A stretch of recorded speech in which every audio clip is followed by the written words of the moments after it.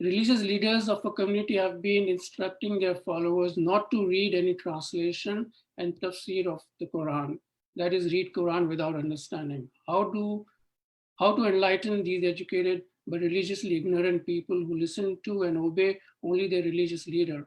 How to make them understand that the Quran to use their mind and follow Allah's command only?